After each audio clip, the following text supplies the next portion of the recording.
Hello guys, কেমন আছো তোমরা? আছো তোমরা? খুব ভালো আছো, আমিও ভালো আছি। আর আমরা গেছিলাম আমার পিসি বাড়িতে ভাইফোঁটা নিতে। কিন্তু বিয়ে ভাইফোঁটা শুধু আমি একা নিতে যাচ্ছি, যাচ্ছে আমার বাবাও তার বোনের কাছে। আর তার মা সাজুগুজু করছিল, মাকে আবার ডাকলাম। মা বলছে আর আমি যাচ্ছি ননদের বাড়িতে।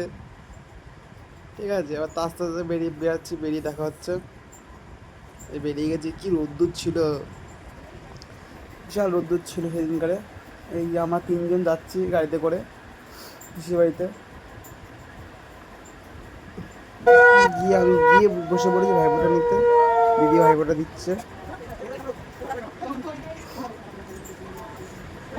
ভাইফোঁটা দিচ্ছে। তারপর আস্তে আস্তে করে তারপর বাবাকে ডাকছিল সেই ভাইফোঁটা নেওয়ার জন্য। আর তারপরে কি হাসি ঠাট্টা হচ্ছিল ভাইফোঁটা নেওয়ার সময়। তার মধ্যে সেই মিষ্টি নিয়ে এসে শুরু হয়ে গেছে, মিষ্টি আমি খাওয়াবো না, অল্প একটু করে মিষ্টি, তারপর গোটা মিষ্টি খাওয়াবে। এই দেশে কি কি অসুবিধা! সবাই হাসাহাসি এদিক ওদিক ইয়ে করছিল। এবার আমি টাকা দিয়েছি, দিদি টাকা দিয়েছে। তারপরে পুষে দিদি প্রণাম নেমে দিয়েছি, দিয়ে দিদি করে